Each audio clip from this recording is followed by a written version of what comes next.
माँ का प्रथम दायित्व क्या है? माँ क्या केवल बच्चे को जन्म देने मात्र से कोई स्त्री माँ हो जाती है? क्या जन्म देने मात्र से कोई माँ है? वास्तविकता में माँ कौन है? वास्तविकता में माँ वो है जो अपने पुत्र को भक्त बनावे, जो अपने पुत्र को राष्ट्र प्रेमी बनावे, जो अपने पुत्र को समाज के लिए कुछ करने योग्य बनाए, वो माँ है। जो अपने बच्चे को संस्कारवान बनाए, धर्मवान बनाए, श्रद्धावान बनाए, भक्तिवान बनाए, वो माँ है। केवल जन्म देने से कोई माँ नहीं होती। रामचरितमानस में बहुत छोटा सा प्रसंग है, आप कभी पढ़िएगा।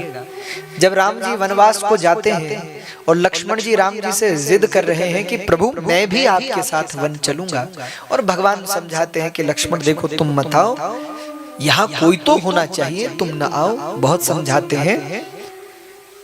तब लक्ष्मण जी कहते हैं कि प्रभु यदि आप मुझे अपने साथ नहीं ले जा रहे तो मैं कुछ कह तो नहीं सकता, आप बड़े हैं मैं छोटा हूं, लेकिन इतना जरूर कहता हूं कि फिर एक दिन बाद आप जाना, आज रुक जाओ फिर कल जाना। तो भगवान ने कहा कि आज क्यों रुके? तो लक्ष्मण जी ने कहा कि प्रभु मेरी चिता को अग्नि देने वाला भी तो कोई चाहिए, और पिताजी इस स्थिति में है नहीं, मैं आपके बिना जी नहीं पाऊंगा, प्राण त्याग दूंगा, तो कम से कम मेरी चिता को अग्नि दे के आप जाइएगा। ये बात जब भगवान राम सुनते हैं तो उनका हृदय व्याकुल हो उठता है, और लक्ष्मण को गले से लगाकर कहते हैं कि भैया आज तूने ऐसी बात कही, आज के बाद ऐसा मत कहना, तू दीर्घायु हो, मेरी आयु तुझे लग जाए, लेकिन देख पहले जा अपनी माँ से आज्ञा लेकर आ कि मैं राम भैया के साथ जाना चाहता हूँ, और अगर माँ सुमित्रा आज्ञा दे देगी तो मैं तुझे ले जाऊंगा। तो लक्ष्मण जी बड़े प्रसन्न होते हैं कि चलो राम जी तो तैयार हो गए, एक रास्ता तो खुला। और लक्ष्मण जी अपनी माँ सुमित्रा के पास आज्ञा मांगने के लिए जाते हैं, लेकिन लक्ष्मण जी के मन में एक दुविधा है कि जब कैकेयी माँ की बुद्धि बदल सकती है तो सुमित्रा माँ की बुद्धि भी अरे बदल सकती है कि नहीं? भले ही सुमित्रा माँ ये न चाहती हो कि राम जी वनवास जाए, पर जब अपने पुत्र को वनवास जाते हुए देखेंगी तो कहीं पुत्र मोह ना हो जाए मेरी माँ को। ये सोचकर लक्ष्मण जी का हृदय घबरा रहा है कि क्या करूं, और अगर माँ मना करेगी तो भैया ने तो फिर मना कर ही दिया, फिर भैया नहीं ले जाए।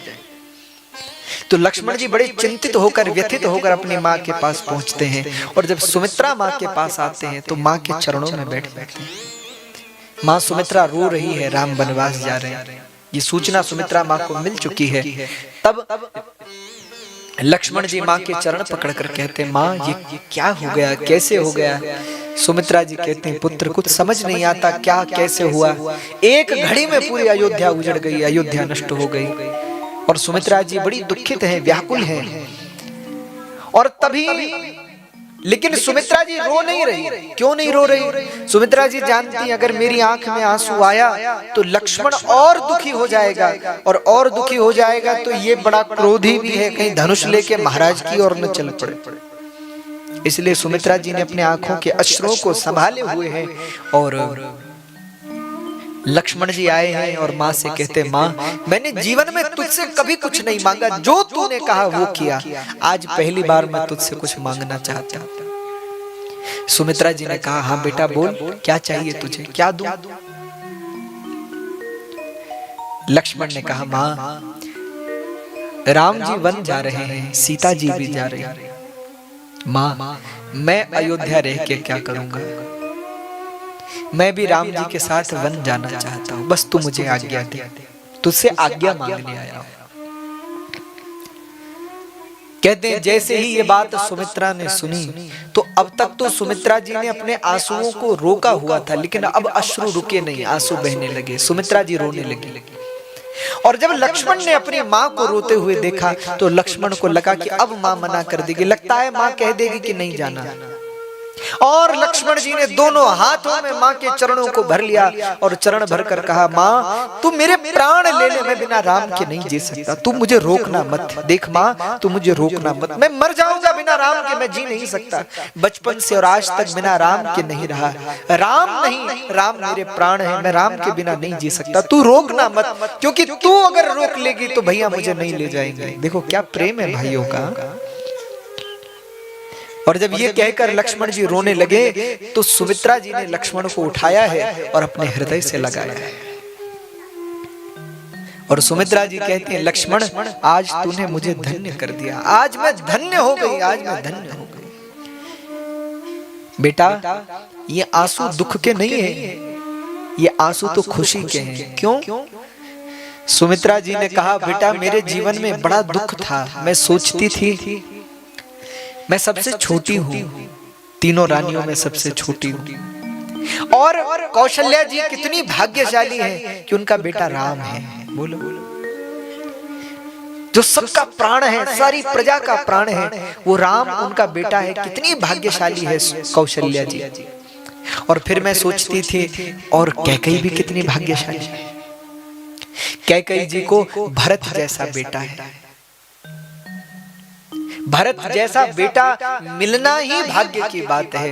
राम से भी बड़ा भाग्य है भरत जैसा बेटा मिलना। और कैकेयी का सौभाग्य था कि उसके पास भरत जैसा बेटा था।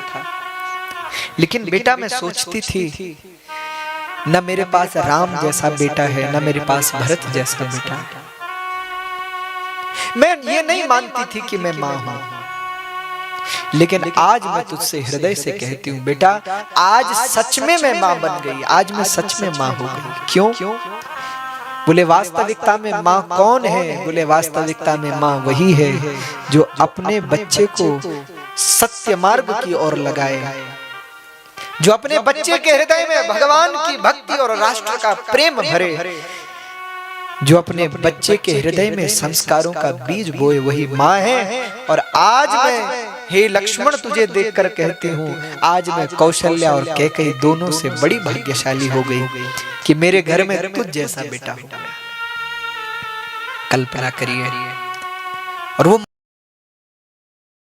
माँ कहती है, बोले बेटा तुझे मुझसे पूछने की जरूरत ही नहीं थी, क्यों पूछने आया? आज से मैं तेरी माँ नहीं हूँ, आज से सीता ही तेरी माँ है। आज से महाराज तेरे पिताजी नहीं है, आज से श्री राम तेरे पिता हैं, वही तेरे माता पिता है। तू जा उनकी खूब सेवा करना। और देख लक्ष्मण, जैसे पलके आंखों की रक्षा करती हैं, देखा है आपने?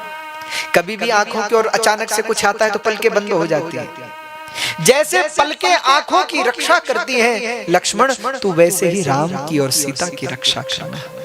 बेटा पलक मत झपकाना, सोना मत, दिन रात राम की सेवा करना।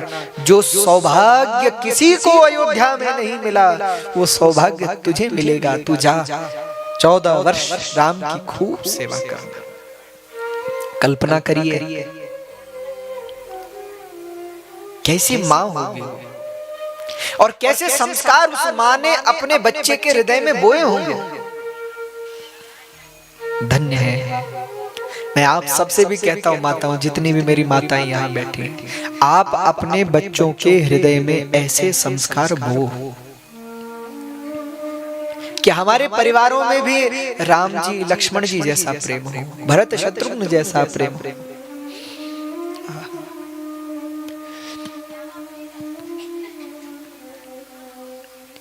और ये कर्तव्य किसका है? ये कार्य कौन कर सकता है?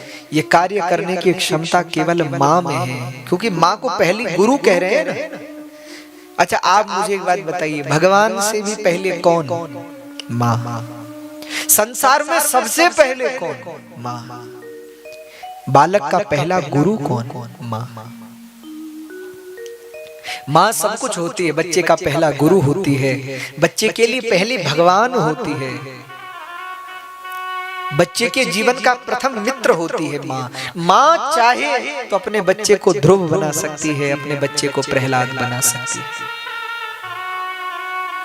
आज माँ सुनीति वन में रहती है और वन में अपने बालक ध्रुव का पोषण करती है। बहुत अभाव है।